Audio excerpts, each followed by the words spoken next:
las diapositivas del doctor y vimos en sí el ejemplo de los contratos de promesa y un ejemplo del contrato de compra-venta.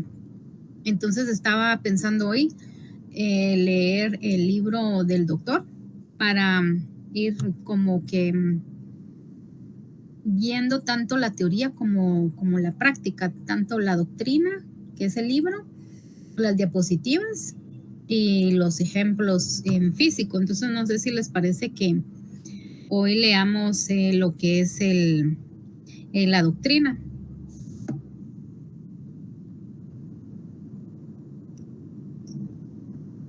Sí, yo lo miro muy conveniente, Ninive, gracias. Bueno.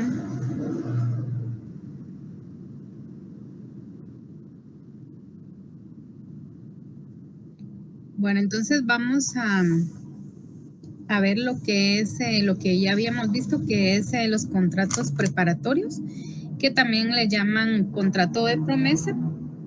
Y vamos a darle lectura según lo que está acá en el libro. Entonces, para que no solo escuchen mi voz, Ana, si nos pudieras apoyar con la lectura de esta página y si quieres dar algún comentario y si no, pues entonces yo doy el comentario al respecto. Ok, con gusto.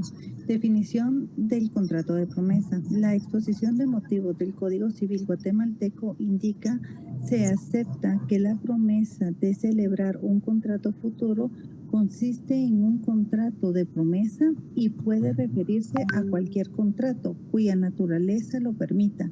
Casi todos los contratos, dice De Castro, citado como Castán, pueden ser objeto de la promesa, y en la práctica los demás corrientes son la venta, el arrendamiento, la constitución de derechos reales, el compromiso y la constitución de sociedad. El contrato de promesa se refiere a un contrato preparatorio, precontrato, es decir, un contrato perfecto en sí mismo, pero que no es la compraventa, sino aquel cuyo contenido obligatorio consiste en celebrar export, lo que se traduce en una adquisición preferente. El artículo 1674 del Código Civil proclama: se puede asumir por contrato la obligación de celebrar un contrato futuro. La promesa de contrato debe otorgarse en la forma exigida por la ley para el contrato. Disculpa, puede subir. Gracias.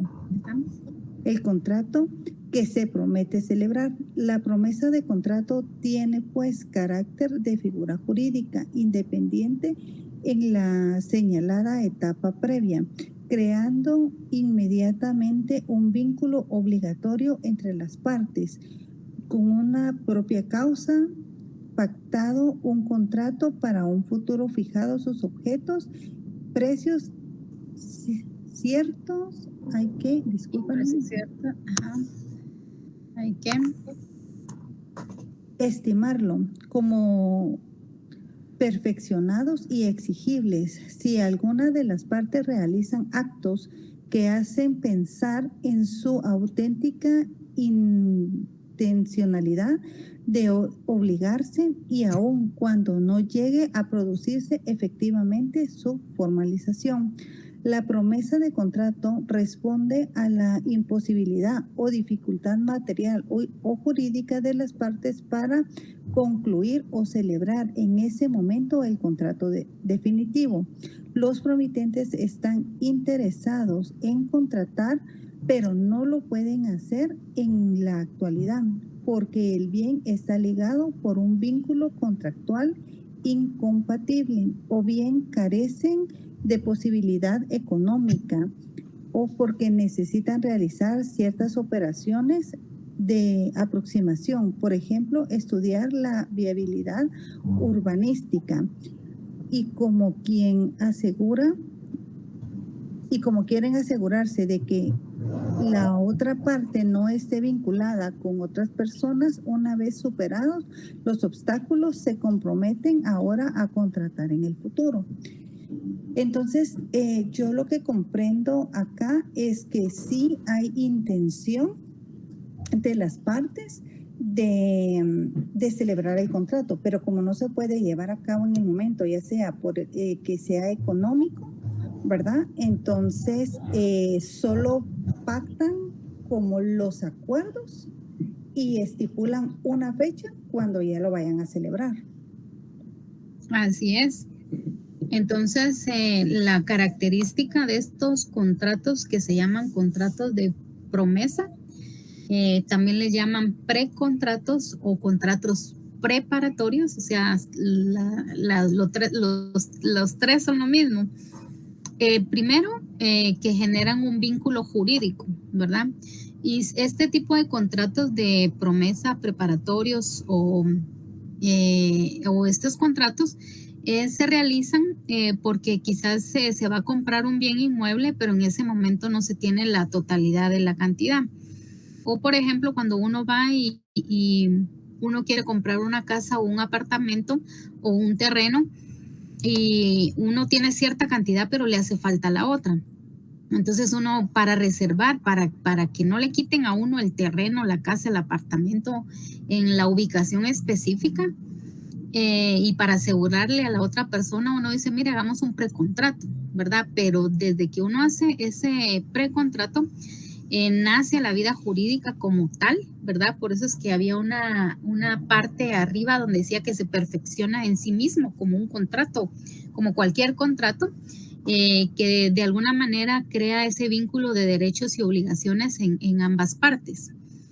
Y eso lo hacen porque la persona puede decir, mire, ahorita solo tengo una parte en efectivo, pero me hace falta otra parte, entonces voy a hacer un préstamo hipotecario o voy a hacer un préstamo para completar, pero sí estoy interesado, ¿verdad? Entonces, la persona, para que ambas personas digan, bueno, sí, yo me comprometo a venderle a usted este terreno y la otra persona diga, sí, yo me comprometo a pagárselo, entonces hacen ese precontrato, ¿verdad? Que esa es la funcionalidad, pero tiene todas las de ley de un contrato normal, con la única salvedad que si todo lo que esté estipulado en ese precontrato o contrato preparatorio o precontrato, si ahí dice que va a haber una penalización, se ejecuta, ¿verdad? Si ahí dice que la persona dio un dinero y al final ya no termina y ahí en el precontrato dice que lo pierde, eso entra, eso es efectivo, por eso dice que se perfecciona en sí mismo el precontrato. O sea que todo lo que ahí estipulen, si ponen una fecha, porque es parte de la peculiaridad de los precontratos, que tienen que poner una fecha y que no pueden durar más de 2 años, decir, miren, voy a darle ahorita, por ejemplo, el terreno vale 100,000, le voy a dar 70,000 y dentro de 3 años le voy a dar los otros, el resto no se puede, o sea, no puede pasar más de 2 años. Ellos mismos en el precontrato estipulan, mire, en un mes consigo el préstamo o en 2 meses o en 3, ¿verdad? Pero no se tiene que pasar más de ese tiempo y si no, vimos el día de ayer que 3 meses después de que se termina la fecha que han pactado en que la otra persona va a cumplir en darle la otra parte del enganche o la otra parte del dinero, a partir de ese día tiene 3 meses más para poder hacer efectivo todo lo que se estipuló en ese precontrato. Vamos a ver lo que son los caracteres. Ahí, Wendy Chu, que te acabas de unir, si nos haces favor de leer los caracteres y si quieres comentar algo y si no, pues yo lo comento al final.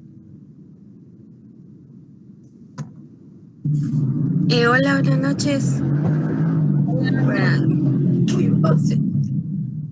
Me dijiste los caracteres, ¿verdad? Ajá, sí.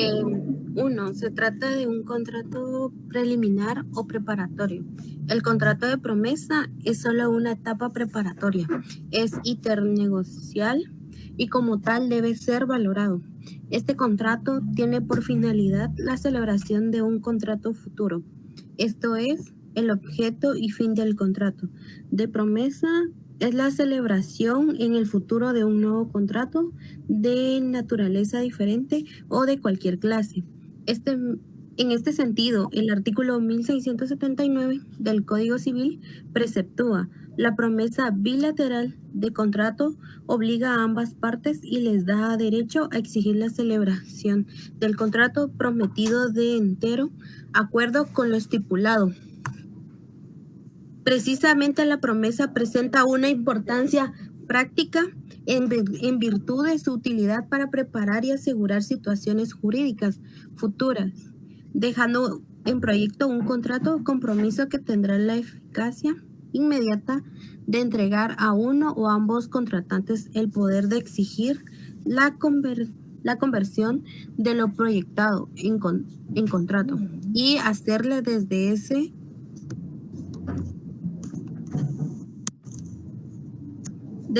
momento eficaz. Cuando, por ejemplo, se quiere asegurar la adquisición de la cosa que resulta de una división, pero no se quiere comprar una cuota.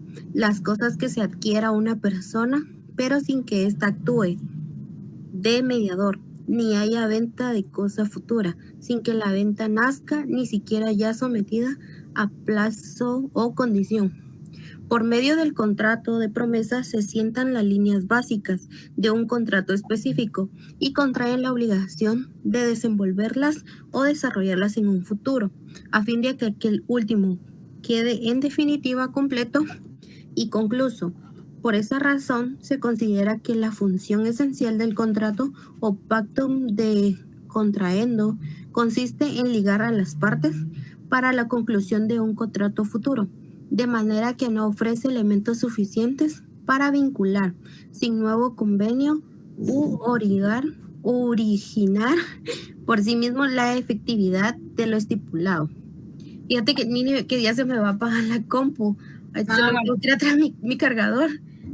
¿Está bien? Muy bien. Entonces, si se dan cuenta acá en la parte de las características del precontrato, que obviamente se trata de un contrato preliminar o preparatorio, ¿verdad? Para darle paso al contrato final.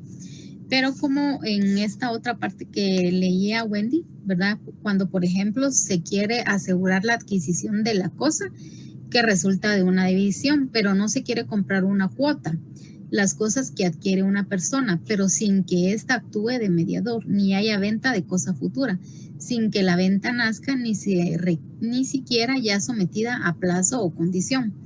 Y acá esta parte donde dice por medio del contrato de promesa se sientan las líneas básicas de un contrato específico y contrae la obligación de desenvolverlas o desarrollarlas en un futuro. Entonces, lo que ahí se queda estipulado, ambas partes se quedan jurídicamente ligadas y deben de cumplir todo lo que en ese contrato preparatorio, estipulen, ¿verdad? En las cláusulas que ellos convengan.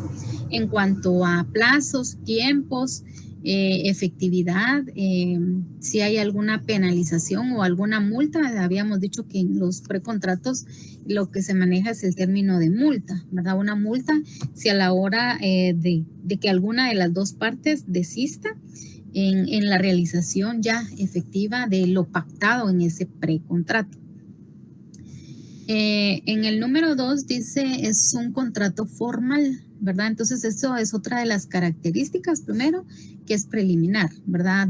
Es un contrato tal cual, pero por situaciones económicas es que en ese momento no hacen el contrato real, porque definitivamente el comprador, la persona que va a adquirir el bien no tiene la capacidad económica en ese momento, pero sí tiene la certeza o la seguridad de que en un momento dado va a poder comprar la cosa. En este caso podría ser un terreno.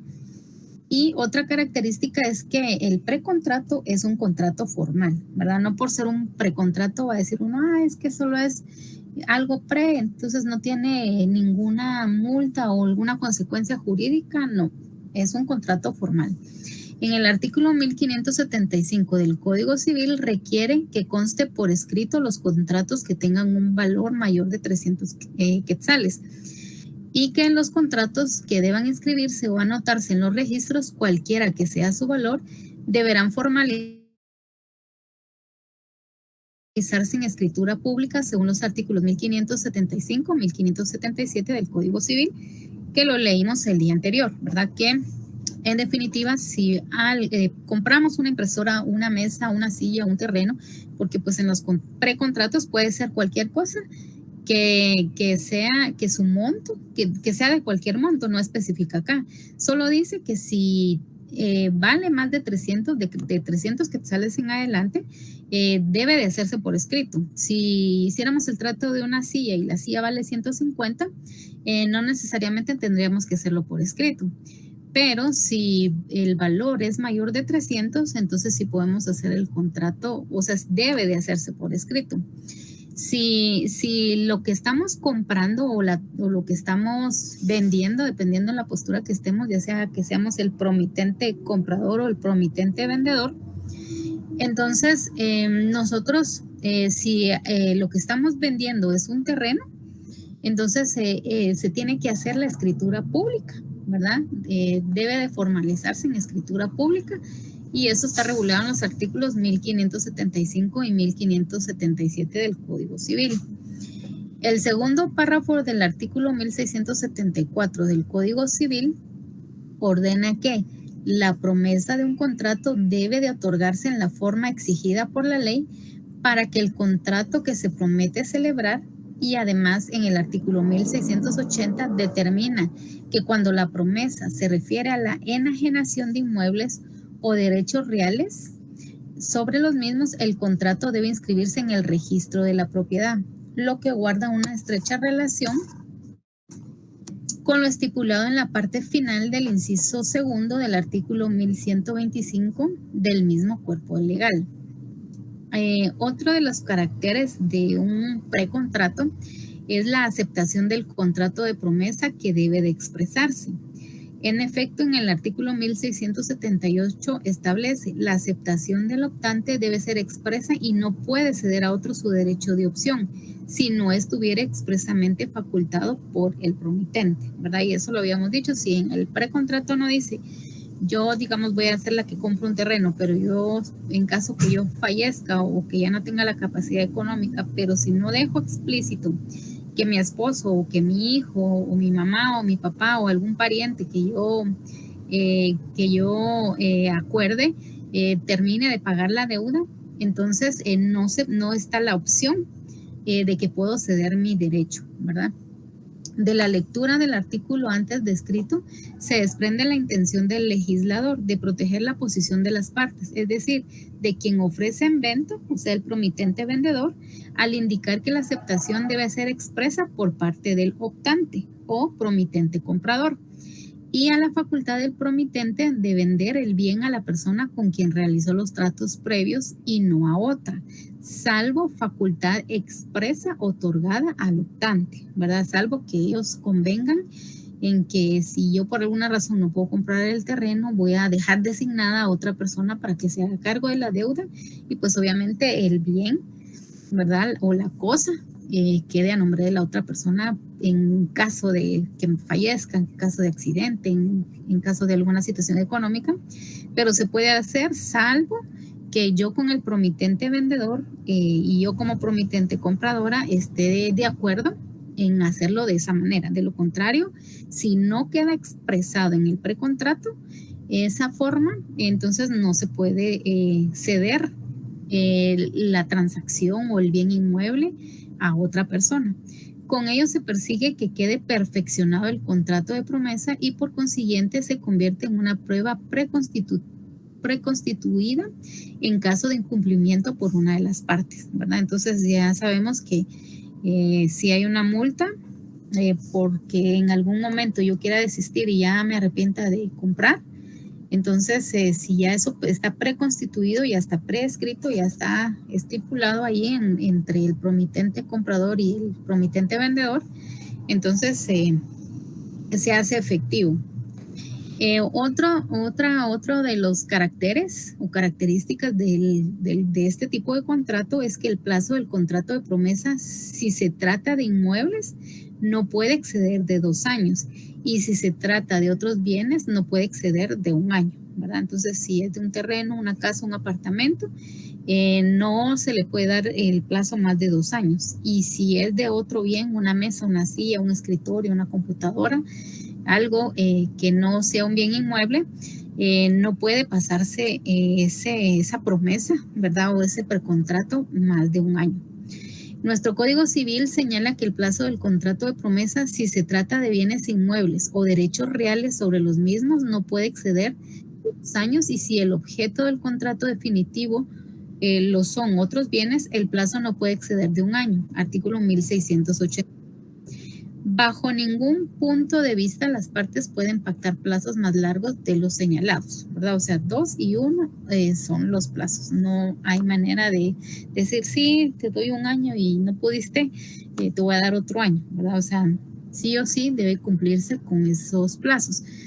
Si son derechos reales, como por ejemplo sobre algunas hipotecas o algo, entonces igual no pueden esperar más de ese plazo de 2 años.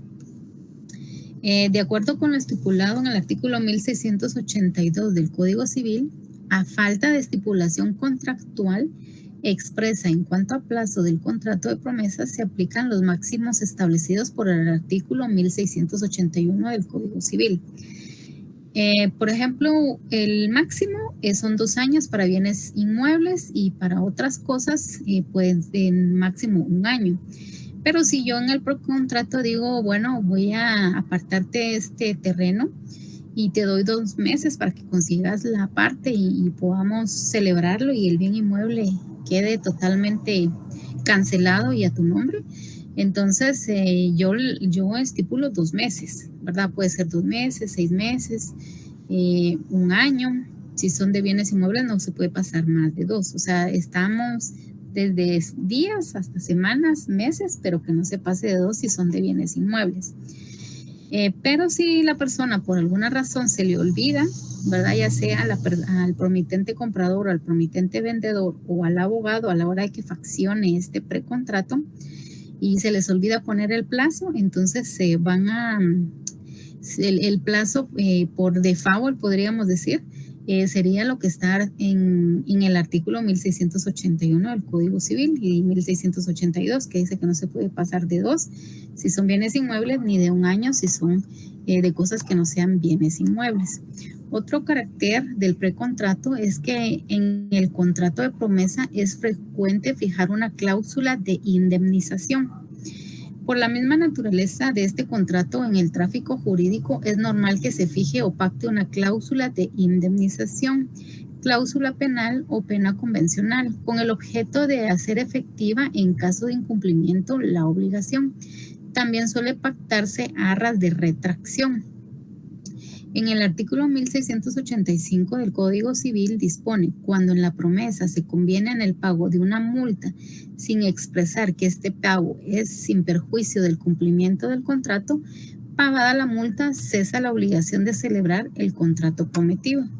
De la lectura de esta norma se deduce que el pago de la multa no sustituye el cumplimiento del contrato, ni libera a la parte a quien incumplió la obligación de realizar la prestación a que se obligó, o sea, de celebrar el contrato definitivo.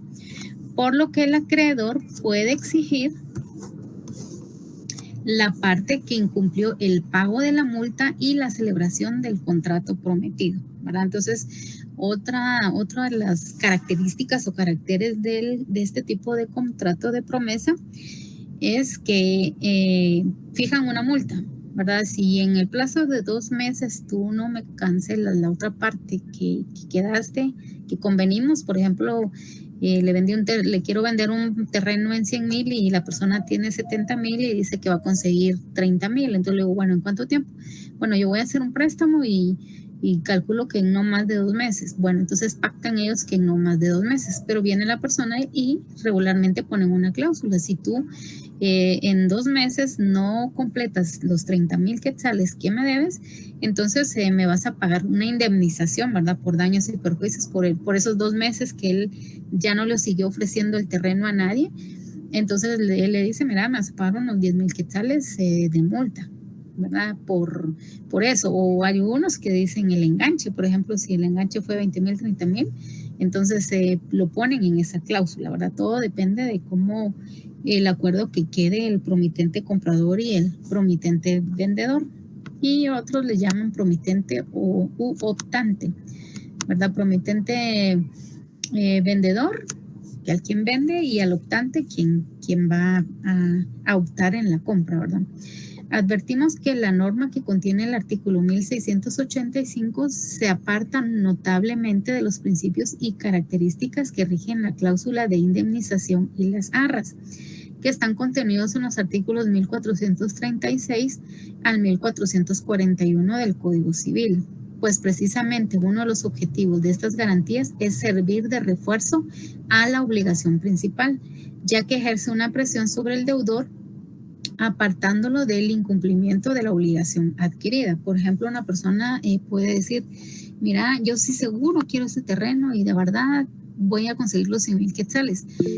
Voy a dejar como garantía, te voy a dejar como garantía mi carro, ¿verdad? O sea, te doy los 70,000 que tengo ahorita en efectivo, y como arra te voy a dejar mi carro para que tú puedas estar seguro de que sí voy a completar el pago. Entonces, las arras son esa garantía que las personas dejan, ya sea en efectivo, ya sea en cosas, ¿verdad? Para darle seguridad a la otra persona de que sí o sí van a llevar el contrato a término. Esas son las arras, para quien estaba preguntando.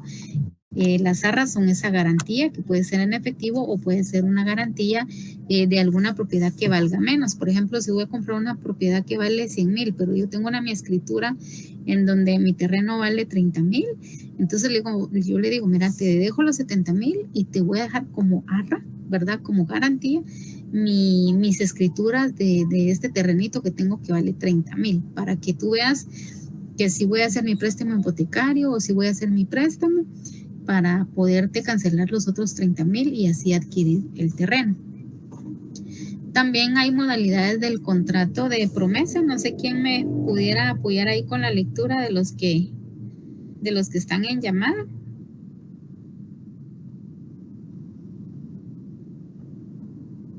Yo ni Gracias, Yoshi. Modalidades del contrato de promesa. De acuerdo al artículo 1675 de nuestro Código Civil, el contrato de promesa puede ser bilateral o unilateral, asignándole caracteres distintos a cada modalidad. Número 1. El contrato de promesa bilateral. Es bilateral si ambas partes se obligan recíprocamente. Artículo 1587, Código Civil. Respecto del contrato de promesa bilateral, la exposición de motivos de nuestro Código Civil enuncia: siendo la promesa un contrato perfecto, obliga a ambas partes cuando es bilateral, de manera que los contratantes se obligan recíprocamente a la celebración del contrato futuro y cualquiera de ellos puede requerir al otro el debido cumplimiento o la indemnización de daños y perjuicios.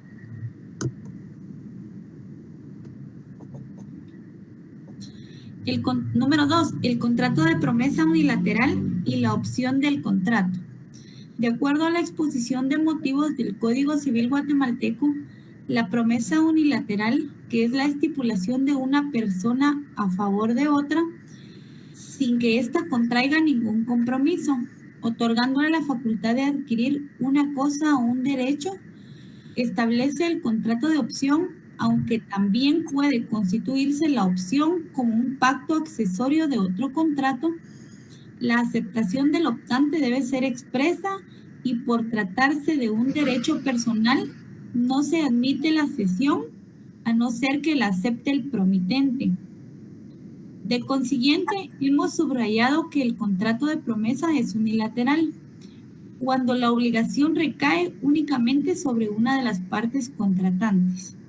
El contrato de promesa unilateral se denomina opción y en él una sola parte, el beneficiario u optante, puede exigir el cumplimiento del contrato definitivo, en tanto que la otra, el promitente, no tiene derechos y solo la obligación de otorgar el contrato definitivo cuando el beneficiario se lo requiera sin poder revocar la promesa que ha hecho.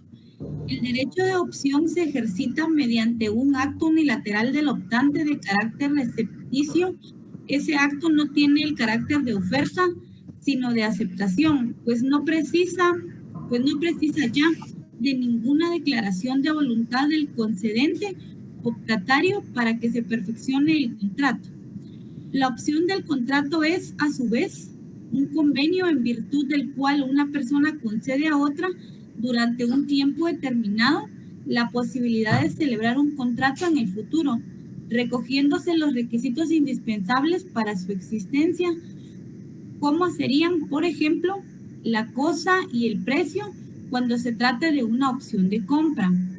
La opción se traduce en un derecho de adquisición preferente que confiere a su titular la facultad de adquirir determinado bien o derecho en las condiciones establecidas previamente.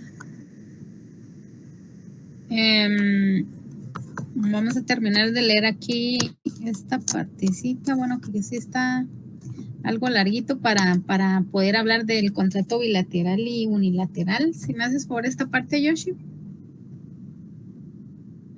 Muy bien.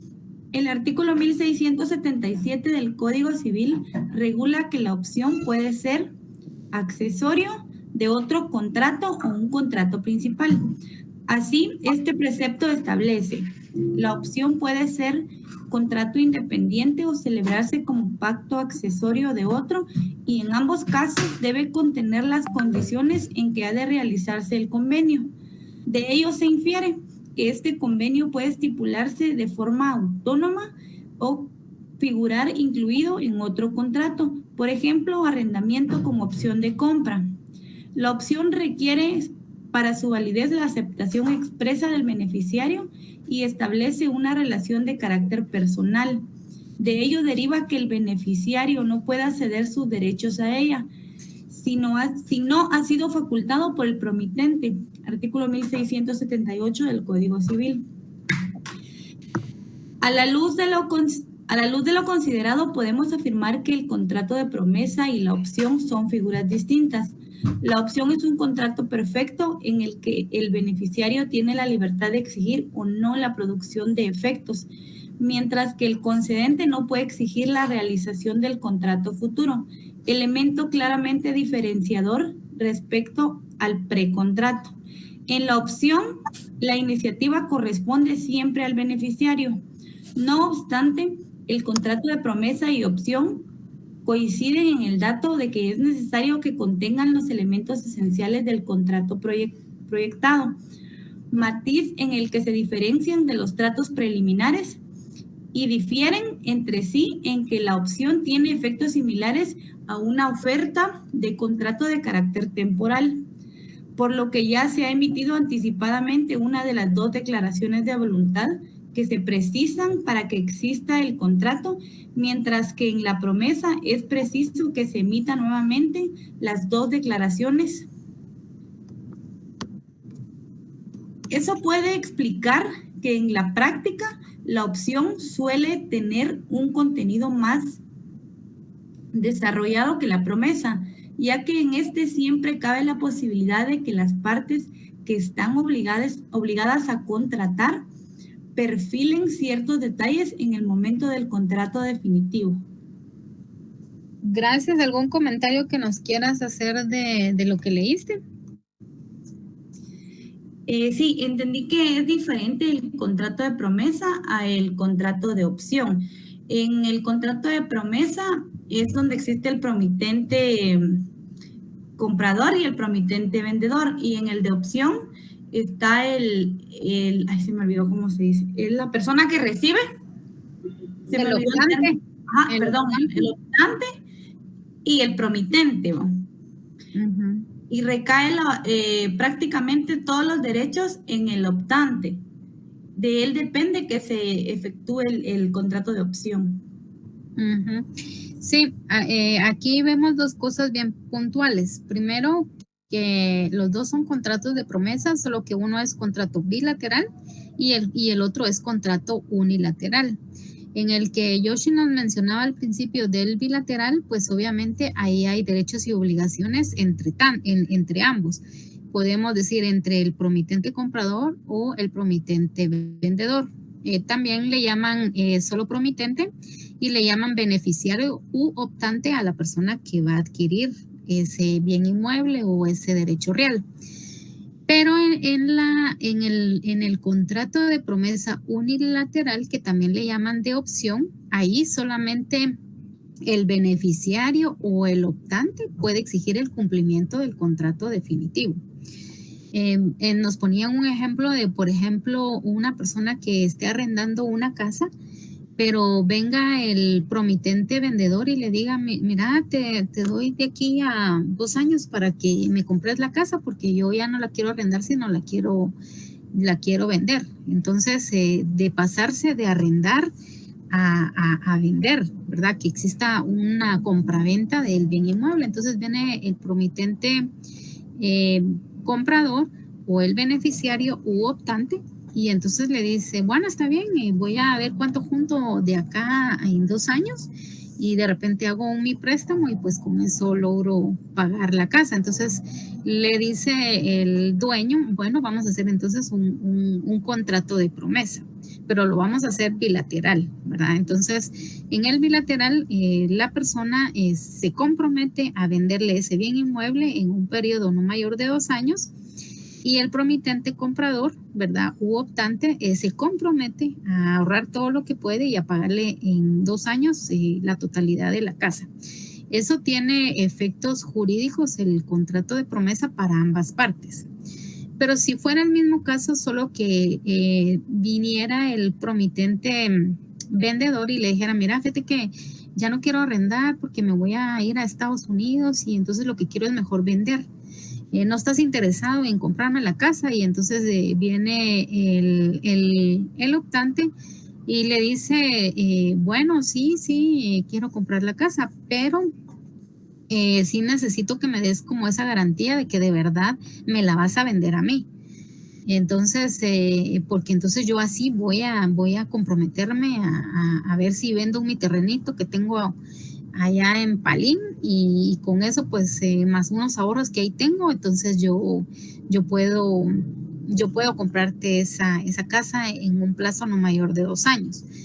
Entonces el optante se compromete a que sí va a comprar, pero en esta parte del contrato el optante es el que puede exigir el cumplimiento del contrato definitivo, porque puede hacer que en el plazo de 2 años la persona ya no viaja a Estados Unidos o por alguna situación personal ya no va a viajar porque pues ya no consiguió la plata o ya no quiere vender su casa. Pero cuando es unilateral, cuando es contrato de opción, la persona, el optante puede exigir que si ya convinieron que en 2 años sí o sí le va a vender, entonces el promitente vendedor tiene que cumplir, ¿verdad? Y si no, pues obviamente siempre hay una, como diría el de procesal penal, una reparación digna, pero solo que acá le llaman, tienen un nombrecito para exigir que pues la persona incluso vendió su terrenito allá que tenía en Palín y ahorró su dinero, hizo un préstamo y que ya a la mera hora el promitente vendedor ya no quisiera venderle la casa y el otro ya hizo préstamos, ya ahorró, ya hasta vendió su terrenito. Entonces, si es en el contrato unilateral o llamado de opción, daños y perjuicios. Gracias, Valencia. Entonces, el optante puede pedir esa indemnización por daños y perjuicios, porque de alguna manera él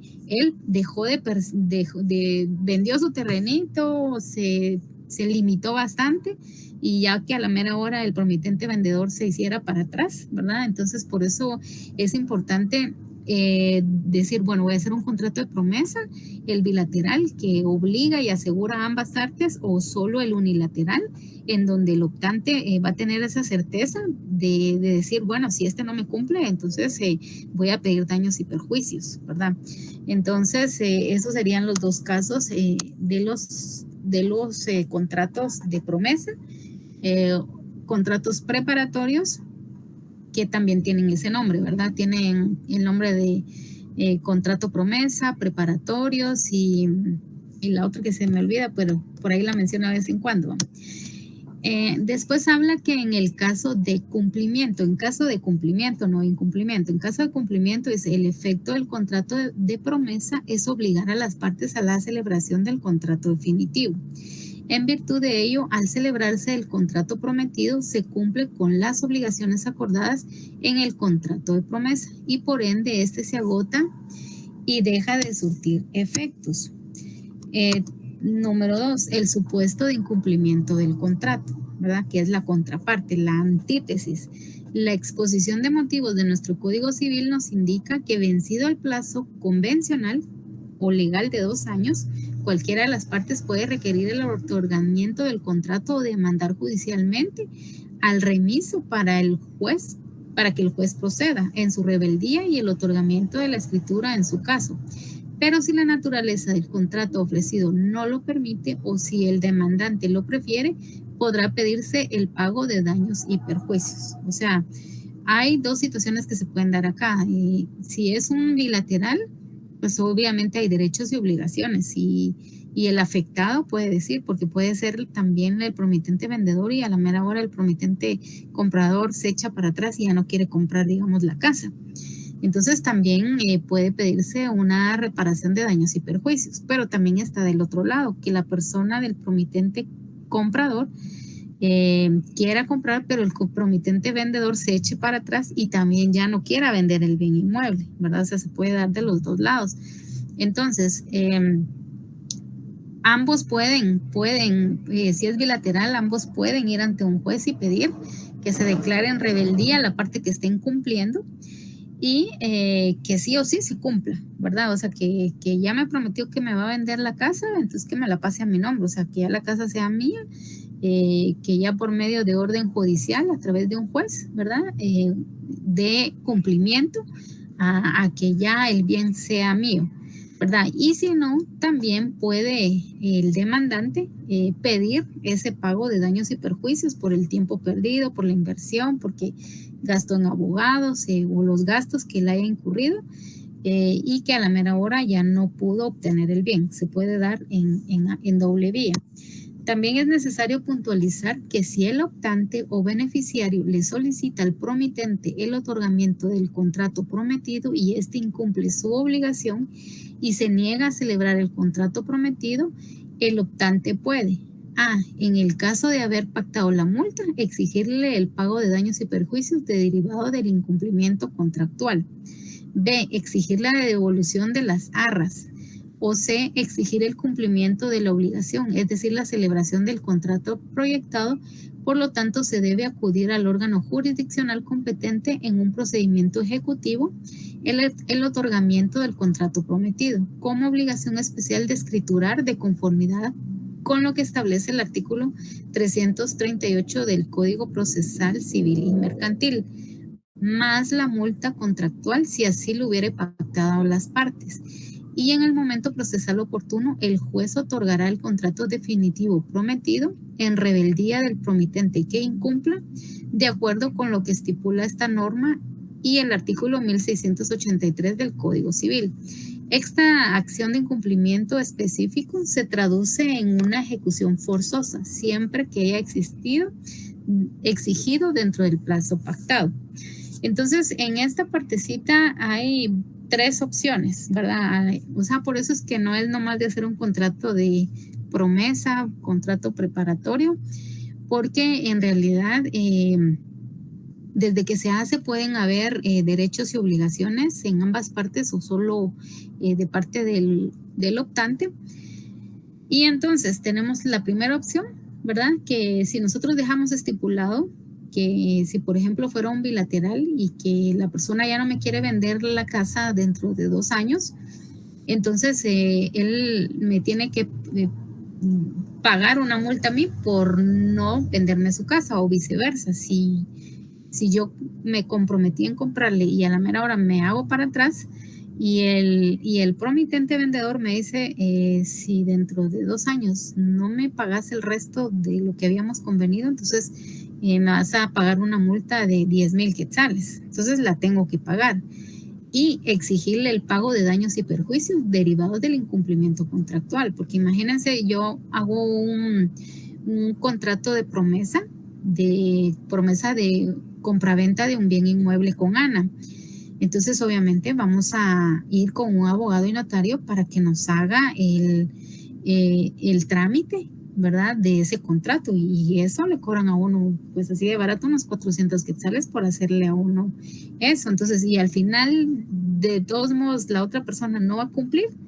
Entonces, se estipula que va a haber una multa, ¿verdad? Y también puedo exigir el pago de daños y perjuicios por el cumplimiento contractual de cualquiera de las partes. Y imagínense en el caso que les dije de la persona de que le dijo sí, que el otro le fue a ilusionar con que le va a vender la casa y el otro le dijo, mira, te voy a dar como arras las escrituras de mi terrenito de allá de Palín. Entonces obviamente le tiene que exigir la devolución de las escrituras de su terrenito de Palín, ¿verdad? También en este inciso B dice la devolución de las arras, si en algún momento hubieran dado un vehículo, un terreno, las escrituras de algo, o una mesa, una silla, un amueblado, qué sé yo, porque pues en los negocios las arras pueden ser de cualquier tipo, tanto monetarias, económicas, como en bienes, en cosas. Y la otra opción es exigir el cumplimiento de la obligación. O sea, yo no quiero que me pagues la multa ni quiero que me pagues los daños y perjuicios. Yo quiero mi casa, ¿verdad? Entonces voy con el juez competente, le expongo mi caso y le digo, mire, yo aquí tengo el contrato de promesa de que esta persona ahorita a los 2 años me iba a entregar su casa. Yo ya le dejé como arras mi terreno. Ya le pagué 70,000, ya conseguí los 30,000 para terminarle de pagar, entonces yo exijo que la casa pase a mi nombre, ¿verdad? Entonces se pueden dar cualquiera de estas opciones, ¿verdad? Que paguen la multa, si así lo especificaron, que se puede exigir el pago de daños y perjuicios. La otra opción es si di una arra, obviamente si ya no se celebra, ya no se hace el contrato final, que me las devuelva. Y segundo, o decir simplemente no, yo quiero lo que habíamos convenido y que se cumpla. Entonces ya se van por la vía legal o judicial para que se cumpla, ¿verdad? Así como a manera forzosa. La acción para demandar la obligación de escriturar caduca en 3 meses después del vencimiento del plazo de la promesa. Por ejemplo, pactamos que un bien inmueble y que en 2 años se iba a dar. Entonces, después de que se cumple esos 2 años y ya la persona no me quiere pasar las escrituras de la casa a mi nombre, entonces yo tengo 3 meses para hacer mi trámite por vía judicial para que ese bien inmueble pase a mi nombre. Creemos que no proceden soluciones generales, sino que deberá atenderse en cada caso a la intención de las partes, optando por la solución más justa, exigiendo el cumplimiento de la obligación o la indemnización. Obviamente, pues aquí estamos hablando de casos muy hipotéticos, pero obviamente los jueces, el espíritu del contrato de promesa es dar garantía a ambas partes.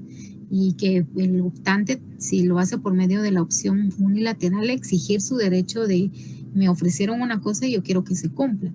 Pero si imagínense una persona le dice, mira, yo me voy a ir a Estados Unidos y te voy a dar 2 años para que compres mi casa, pero al año y medio a la persona le detectan cáncer, ¿verdad? Entonces le va a decir al otro, mira, fíjate que ya no me voy a ir a Estados Unidos porque me detectaron cáncer, pues, y ya no voy a poderte vender la casa porque pues igual voy a necesitar mucha plata y muchos cuidados, entonces ya no, pero imagínense la otra persona se pone exigente, no, ya se pasaron los 2 años, ya vamos a cumplir los 2 años y no, yo quiero la casa. Entonces van ante un juez y obviamente el juez se va a ir por la parte más justa, ¿vale? Le va a, como puede ser que le diga al otro, mira, no, es que él tiene cáncer, ya tiene muy poco tiempo de vida y pues quiere estar en su casa, pues, ¿verdad? Entonces, por eso es que siempre está esta parte de la solución más justa. Ahora, si el otro, por ejemplo, me ilusionó a mí de vender la casa, yo le di como arras mi terrenito de Palín, le di 70,000 y solo le quedé debiendo 3,000 y ya ahorita ya se los voy a terminar de cancelar, pero vino esta persona y consiguió una persona que en lugar de comprarla en 100,000 la casa, le ofreció 150,000. Entonces quiere deshacer el trato conmigo porque va a conseguir 50,000 más por otro lado. Entonces eso sería injusto, ¿verdad? Por eso es que en esta parte dice que dependiendo del caso, así el juez va a dar la solución más justa, ¿verdad? Va a ver los dos lados de la moneda para decir, bueno, sí, se exige que el otro pase las escrituras a nombre de él o no. Van a tener que deshacer el trato porque pues por esta y esta otra situación, ¿verdad? Entonces, eso depende también ya del legislador o del juez que esté a cargo de nuestro caso. Ya son las ¿cómo se llaman? Las 10 menos 8 minutos. Vamos a terminar a las 10 para que, aunque sea, vamos avanzando poco, pero seguro. Entonces, Luis, ¿será que me puedes apoyar aquí con la lectura de los últimos minutos del capítulo 2 de los contratos traslativos de dominio, por favor? Buenas noches. Sí, claro, con gusto. Gracias. Dice capítulo 2, contrato traslativo de dominio, título oneroso, la compraventa. Los contratos traslativos de dominio, título oneroso. Se conoce como contratos traslativos de dominio aquellos contratos cuyo efecto fundamental es precisamente la transmisión de la propiedad de una cosa o la titularidad de cualquier otro derecho. Como veremos más adelante, esa transmisión puede llevar a cabo a título oneroso a cambio de alguna contraprestación, que puede ser el pago de dinero o la entrega de alguna cosa, o bien a título gratuito. En los contratos traslativos de dominio a título oneroso se incluyen todos aquellos contratos que tienen por finalidad la transmisión de un bien a título oneroso, la compraventa en sus distintas modalidades y la permuta. No obstante, como se podrá comprobar, su exposición gira básicamente en torno a la compraventa, que constituye la figura paradigmática de este tipo de contratos, a la que ha merecido mayor atención por parte del legislador. Por consiguiente, resulta ser la figura contractual que, desde un punto de vista normativo, presenta un régimen más acabado, y por ello, porque tal contrato no solo es el prototipo de las transmisiones onerosas que tienen origen voluntario, sino también el esquema de la relación obligatoria, cuya regulación fundamentalmente gira en torno a la nacida de este contrato, es decir, la que consiste en la entrega de una propiedad del deudor con finalidad transmisiva.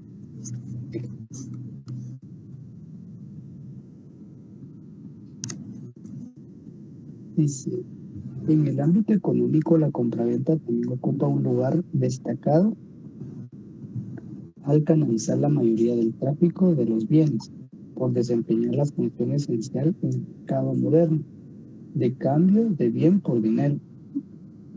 Este aspecto del tráfico de los bienes constituye por ello uno de los más importantes del conjunto del tráfico patrimonial. Dice, definición de caracteres del contrato de la compraventa. Definición. Entre todos los contratos, la compraventa es el más frecuente, cotidiana, por lo que tradicionalmente se le ha considerado el contrato tipo por antonomasia, y parte de sus conceptos se aplican en el principio y con las precisas adaptaciones a los demás contratos en que existen prestaciones recíprocas. De ahí que sea el más profusamente regulado en nuestro Código Civil, con alrededor de 54 artículos. El contrato de compraventa es aquel a través del cual se realiza una de las funciones primordiales de una economía de mercado, el intercambio de bienes por dinero, evocando con claridad la función del artículo 1790 del Código Civil. Proclama que, por el contrato de compraventa, el vendedor transfiere la propiedad de una cosa y se compromete a entregarla y el comprador se obliga a pagar el precio en dinero. Por consiguiente, como afirma el maestro López, la compraventa no es solo el paradigma del contrato sinalagmático, sino el paradigma del contrato secas. Caracteres. Es un contrato bilateral. Es un contrato generador de obligaciones recíprocas. Así, el vendedor está obligado a entregar y saneamiento de las cosas vendidas, de acuerdo con el artículo 1809 del Código Civil, y el comprador a pagar el precio, artículo 1825 del Código Civil. Es decir, ambos contratantes tienen obligaciones que cumplir y tales obligaciones se interrelacionan, son interdependientes. C es un contrato consensual. La exposición de motivos del Código Civil guatemalteco expresa: las partes dejan perfecto el contrato desde el momento que conviene la cosa y el precio, aunque no se hayan entregado ni la una ni el otro. Pero a pesar de la perfección, por solo el consentimiento permite la entrega que consuma las obligaciones de los contratos. Mientras que esta no se realice, las partes deben atenerse a lo dispuesto en el artículo 1331, relativo a los riesgos de la cosa antes de la entrega.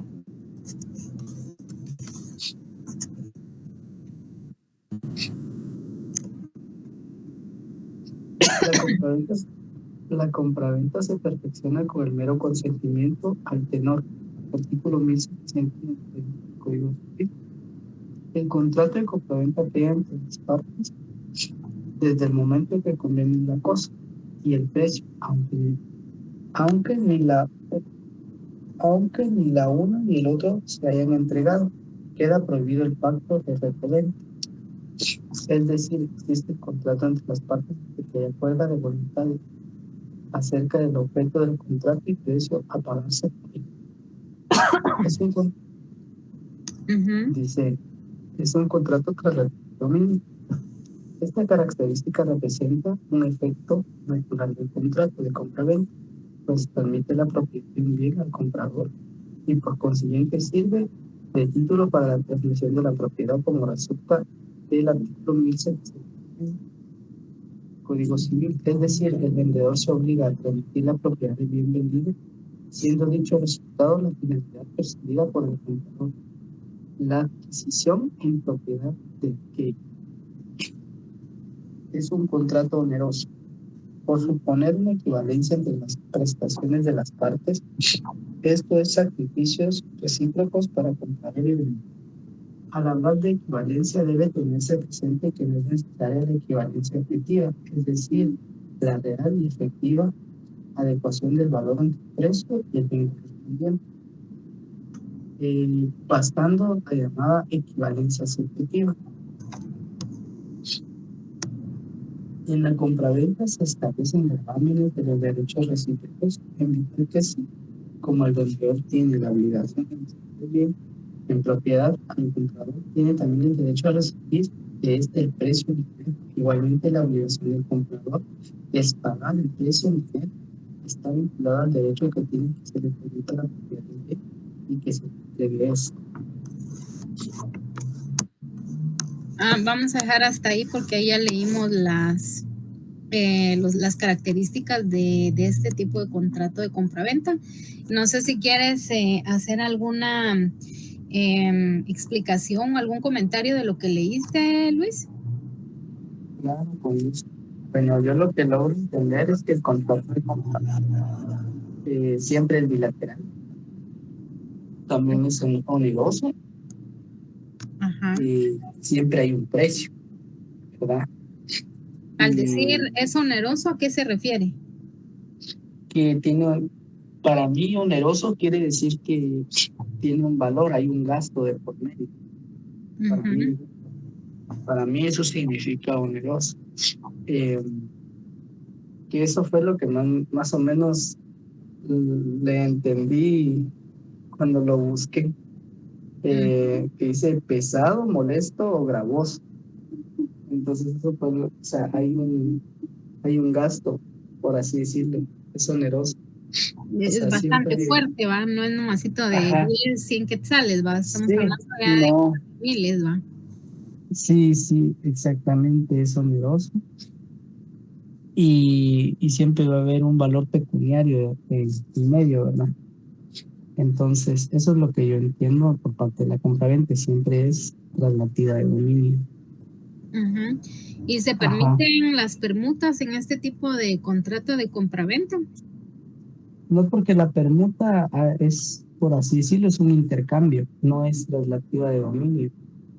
En la permuta se intercambian bienes o servicios, pero no hay no hay, ¿cómo decirle? No hay no se transmiten los bienes, como en la compraventa, si es traslativa de dominio. En la otra, la permuta solo es un intercambio de bienes y no hay de por medio dinero. Y cuando leemos en esta parte de este segundo párrafo que dice, en los contratos traslativos de dominio a título Ajá, oneroso se incluyen todos aquellos contratos que tienen por finalidad la transmisión de un bien a título oneroso, la ajá, compraventa en sus distintas modalidades y la permuta. ujú. Bueno, eh, lo que pasa es de que para mí hay muchos tipos, como lo decía Jocelyn, hay muchos tipos de compraventa. Eh, en el sentido de ese artículo, eh, ¿qué artículo es? Disculpa. De lo de la permuta. Ajá. Pues lo de la permuta, la verdad, no sé Lo que, lo exactamente que, dónde lo está. que acabas de leer, ¿dónde es que está? Aquí en el libro, aquí en pantalla, que O tú lo sea, leíste al inicio, donde dice en los contratos traslativos, en el segundo párrafo. La permuta ajá, está o sea, en el 1850, en 1852 está la permuta. 1800, gracias. Bueno, no, le dicen, o sea, en los contratos relativos de dominio a título oneroso se incluyen todos aquellos contratos que tienen por finalidad la transmisión de un bien a título oneroso, la compraventa en sus distintas modalidades y la permuta. Pues lo que sucede es de que la permuta sí es onerosa, pero, pero no hay una cantidad pecuniaria de por medio. Y tampoco está el de dominio, porque ahí sí dice onerosa, onerosa sí es, Ujú. porque puede ser que nos cambien, o sea, yo cambie un terreno de 30,000 quetzales por un carro de 30,000 quetzales. O sea, oneroso sí es, pero lo que no es que es traslativo y que no hay una cantidad de dinero de por medio. Eso es lo que yo entiendo. ¿Y Yoshi, qué opinas?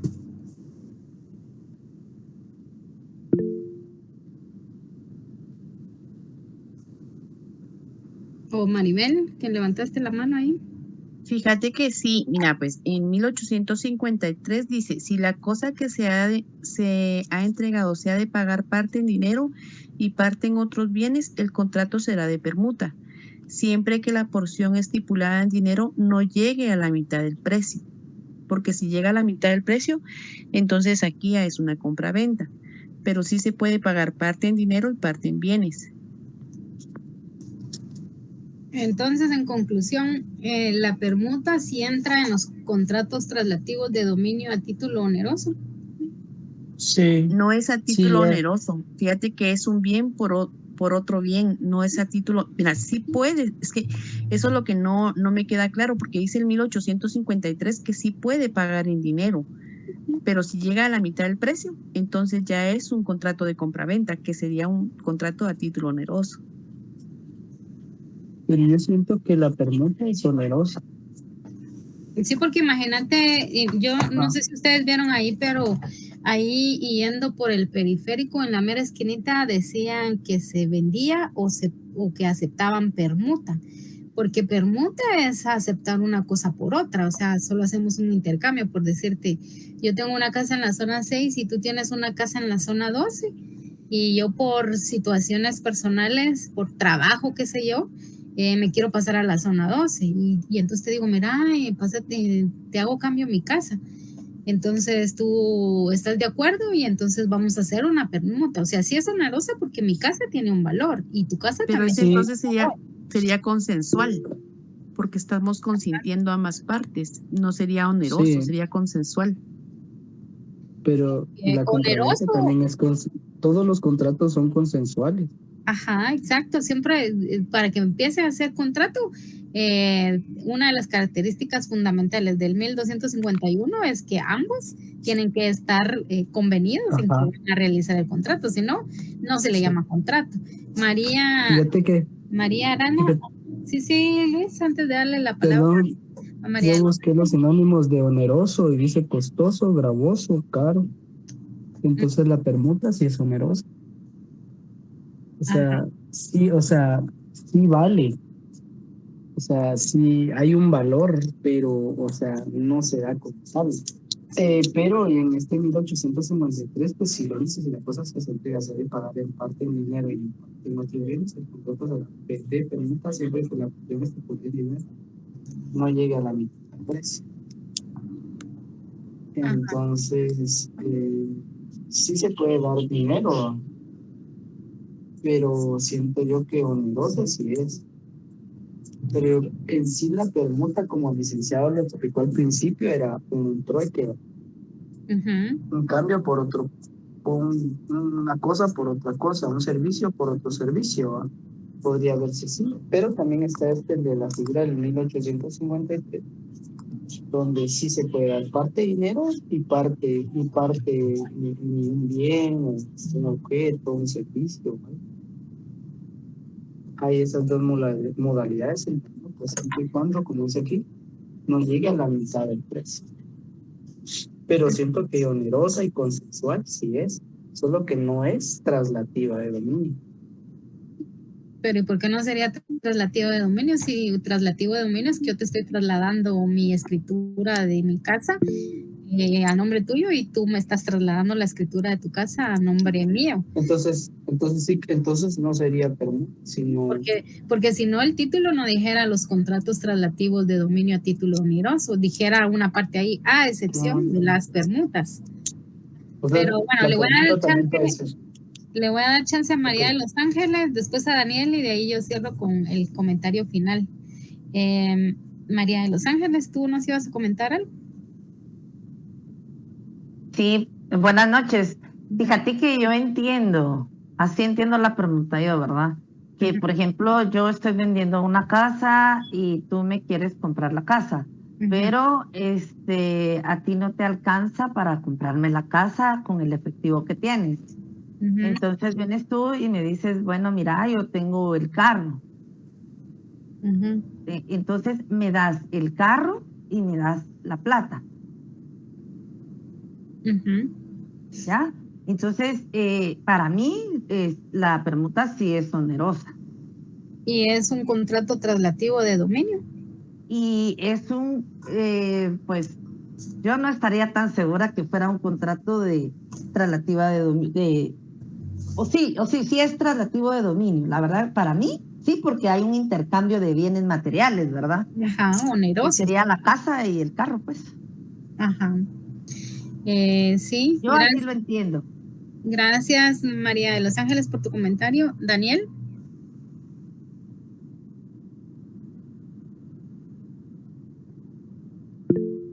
Ahorita. Yo considero que sí es oneroso. Y la permuta te da, por ejemplo, lo que yo le entendí al licenciado. O sea, lo que tú comentaste. Por ejemplo, una casa en zona 12 y zona 11 no tienen el mismo valor, porque la plusvalía es distinta. Entonces, yo entiendo que, por ejemplo, en la zona 12 valga la casa 800,000, mientras que en la parte de la zona 11 la casa vale 1,200,000.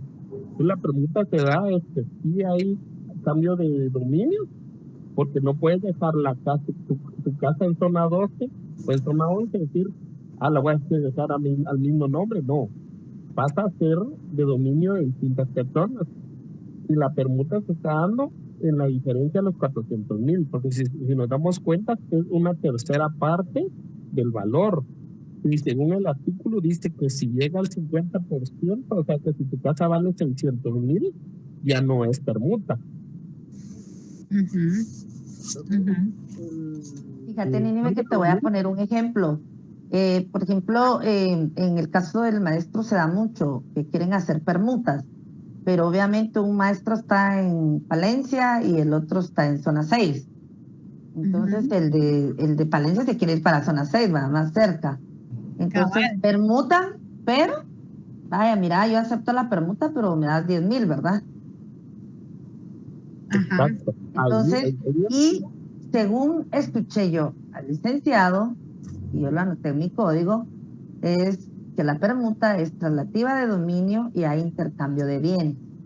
Pero en este caso, pues si no te alcanza con el bien que tenés, en el ejemplo que yo te puse del carro, o sea, tenés plata, por eso hay un precio, ¿verdad? Y hay cuando se maneja plata es como oneroso, o sea, tenés que utilizar los medios que tengas, ¿me entendés?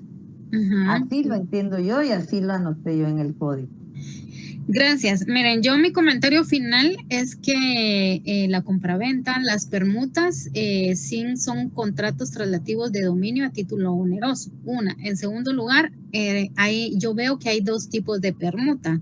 La permuta de pelo a pelo y la permuta en donde se le llama permuta siempre y cuando no exceda el 50% de dinero en efectivo que les vaya a dar. Por ejemplo, digamos que yo vivo en zona 6 y digamos en Martinico 2 tengo una casa y tengo una casa en zona 6 pero por la parroquia. Entonces la permuta se puede dar como quien dice pelo a pelo, o sea, yo te doy la que está en Martinico y tú me das la parroquia y no hay problema, porque valen lo mismo, o sea, el avalúo de mi casa es en 100,000 y digamos que la otra también en 100,000. Entonces, esa permuta es pelo a pelo. Pero existe otro tipo de permuta, otra permuta en donde digamos que mi casa vale 100,000 y tu casa vale 80,000. Entonces yo te digo, no, es que mira, mi casa tiene más modificaciones, yo le invertí al patio, le puse terraza y por eso vale 100,000. Pero mira, tu casa es más sencilla y tu casa, según el avalúo, es de 800,000. Entonces sí, te acepto la permuta, o sea, de la casa, pero me tienes que dar la diferencia de los 200,000.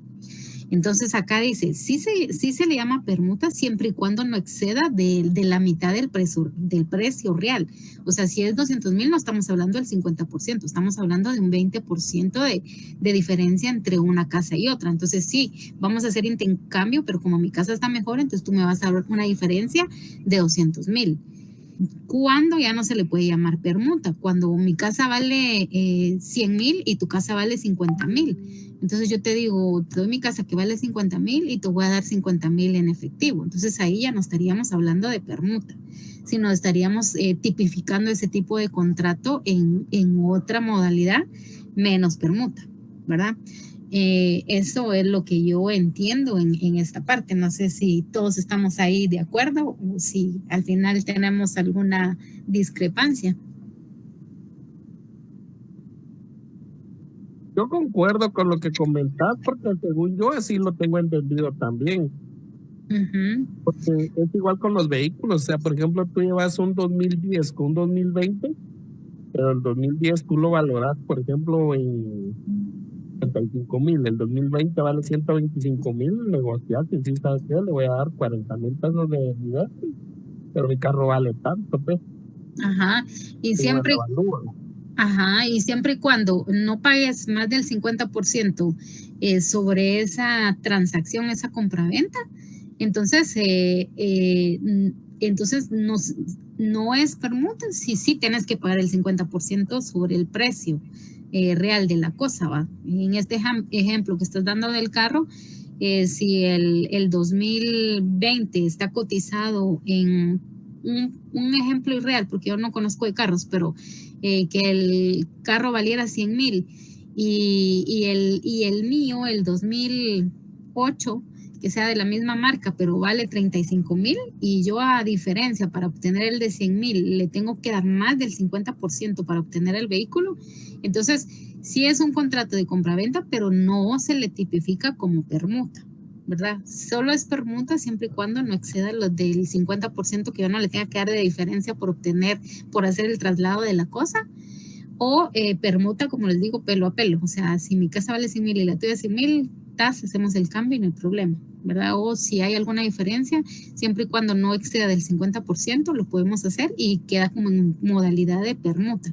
Yo te doy mi casa, tú me das la tuya y solo te doy la diferencia, siempre y cuando esa diferencia no exceda más del 50% del valor de tu casa. Bueno, compañeros, entonces por lo menos ya avanzamos con contratos de promesa y contratos ahorita traslativos de dominio, que tenemos las dos modalidades, que es el contrato de compra-venta en sí, que yo te digo, te compro tu casa, vale 100,000, yo te doy un dinero, tú me trasladas la propiedad a mi casa y yo a cambio de eso, obviamente una casa es onerosa, ¿va? No la vas a comprar por 1,000 ni 500 quetzales. Una casa no baja de 50,000, 100,000, entonces por eso son traslativos de dominio y son onerosos porque pues la cuantía o el valor del bien inmueble es alto, ¿verdad? También se puede dar en estos contratos traslativos de dominio onerosos en el caso de las permutas. Y ya vimos que hay dos tipos de permutas, el de pelo a pelo, el de vale lo mismo lo tuyo que lo mío y lo hacemos intercambio. Es una compra-venta bajo la modalidad de permuta o permuta que sí, te doy mi casa, la mía vale 100,000, la tuya 80,000, me das la diferencia de 20,000, como no excede del 50% del valor de tu casa, entonces sí es un contrato traslativo de dominio oneroso, solo que en la modalidad de permuta, ¿verdad? Entonces, eso sería, compañeros. Si no hay algún otro comentario, vamos a descansar por el día de hoy y les deseo una feliz noche. Gracias, feliz noche a todos. Gracias, Mini. Buenas noches. Feliz noche. Gracias igualmente, que descansen.